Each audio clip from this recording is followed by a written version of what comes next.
G'day, I'm Paul Rowe. By the end of the 19th century, the distance, loneliness, ignorance and hostility of the Outback had pretty much beaten the church's best efforts. City-trained pastors and priests had limited success. The Australian bush had broken too many, forcing them to retreat. The bushmen seemed to be a breed all their own, independent and wary. A fresh approach was needed. In 1902, a nucleus of young men from England gathered in Dubbo, a unique band who, over the next century, became known across the Western Plains as the Bush Brothers. One of the most remarkable was Australian-born John Dent Martian.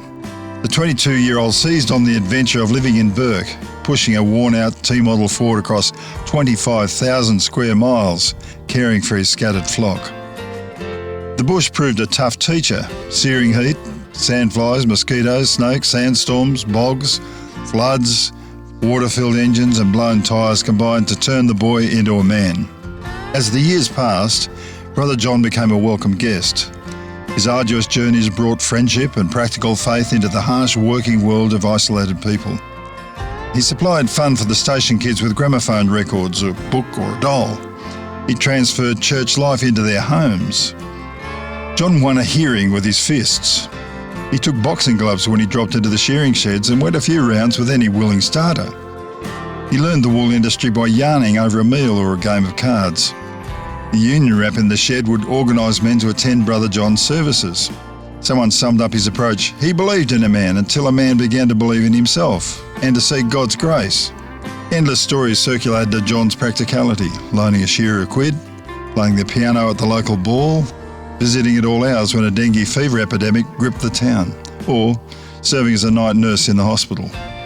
The matron recalled, "I'm not at all religious. I never once went inside his church, but he could do more for the world by the way he lived than all the preaching of the most eloquent nature."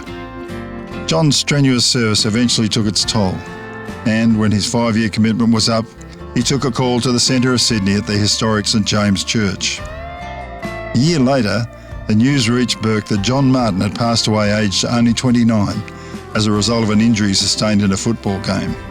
The whole district mourned, as did many street people that he served in Sydney. The energetic young bush brother left more than wheel tracks west of Bourke. For years, the 1920s were known as the time of Brother John. If you want to hear more stories like this, go to the outbackhistorian.com.au. This has been Paul Rowe. I'll catch you down the track.